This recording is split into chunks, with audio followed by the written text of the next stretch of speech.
In the heart of Chicago, on the cusp of a new year in 1903, the Grand Iroquois Theater stood as a symbol of progress and opulence.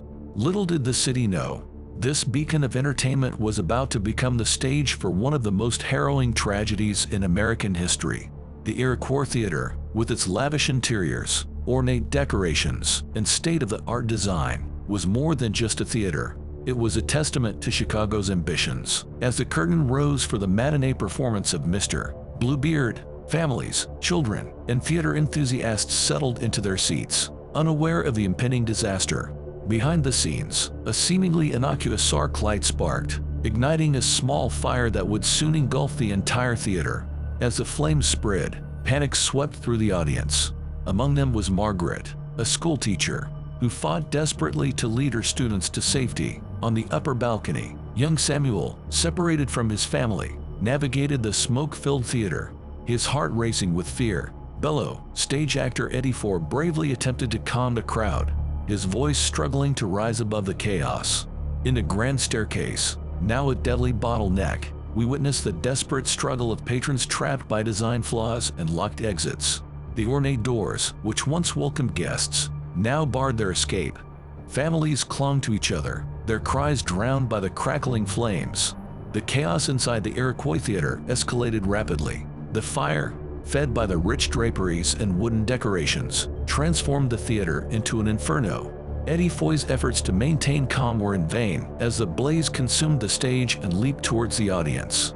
In the balcony, panic turned to mayhem as people scrambled for the exits. The poorly marked and insufficient escape routes only added to the confusion. Samuel, amidst the terrified crowd, searched frantically for a way out, his thoughts on his family below. Margaret, the schoolteacher, faced a heartbreaking decision. With exits blocked and the fire closing in, she made a desperate choice to lead her students to a small window, hoping for rescue from outside. Her courage in the face of peril was a testament to the human spirit. Meanwhile, in the lower levels, the grand staircase, once a symbol of the theater's elegance, became a death trap. The ornate design, which restricted the flow of people, turned into an obstacle for those seeking escape. The sound of footsteps and cries echoed off the marble as people fought their way through the smoke and heat. Outside the theater, the first signs of the disaster began to show. Smoke billowed from the building, and the sound of sirens filled the air as fire brigades and rescue teams rushed to the scene. Onlookers gathered, horror-struck by the unfolding tragedy. The community's initial disbelief quickly turned to a collective effort to aid the escapees and rescue those still trapped. As the fire continued to rage, the theater's structural integrity began to falter. The once magnificent interior was now a labyrinth of fire, smoke, and despair. Amidst the chaos, individual acts of heroism emerged. Strangers helped one another, some guiding others to safety, some offering comfort in their final moments. The Iroquois Theater fire, in its relentless destruction, was a stark reminder of the fragility of life and the devastating consequences of negligence. It was a scene of unimaginable horror, etched into the memory of all who witnessed it. As the inferno inside the Iroquois Theater reached its peak, the situation outside grew increasingly dire. Firefighters, facing the immense blaze, worked tirelessly to control the fire and rescue those trapped within. The streets surrounding the theater became a makeshift triage area, with emergency personnel and volunteers attending to the injured and distraught. In the midst of the chaos, the reality of the catastrophe began to set in. The theater, once filled with the sounds of joy and entertainment, was now a scene of devastation and loss. Survivors emerged, some with injuries, others in a state of shock, each carrying the burden of what they had witnessed. For Margaret and her students, the window became a lifeline.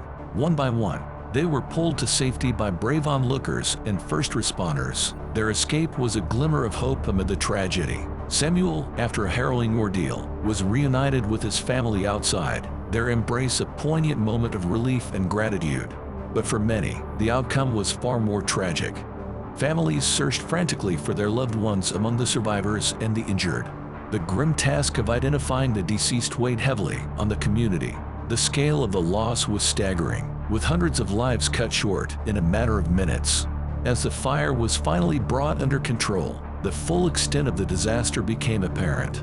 The Iroquois Theater, once a symbol of Chicago's cultural prowess, lay in ruins. The interior, where laughter and applause had once resonated, was now silent, a haunting reminder of the lives lost. The city of Chicago, and indeed the entire nation, mourned the tragedy. Newspapers and headlines across the country recounted the horrific event, and the public outcry for answers and accountability grew louder. The Iroquois Theater fire was not just a local tragedy, it was a national wake-up call.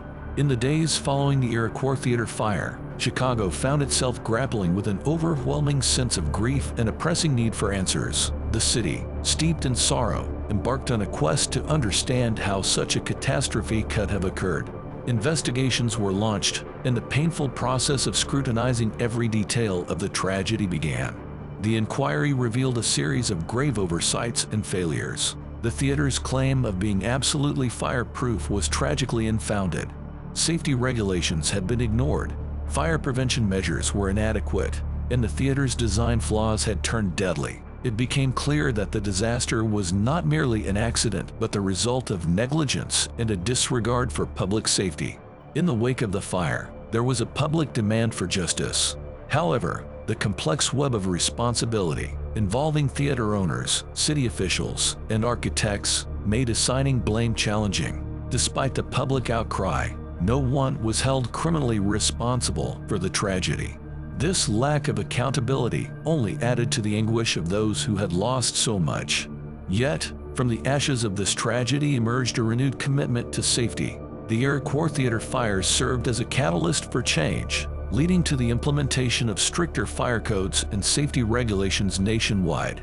Building designs were re-evaluated, emergency exits were mandated, and fire safety education became a priority. The legacy of the fire was a safer, more conscientious approach to public assembly spaces.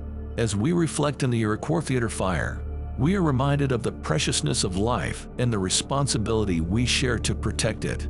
The lessons learned from that fateful day continue to resonate, influencing safety standards and reminding us of the importance of vigilance.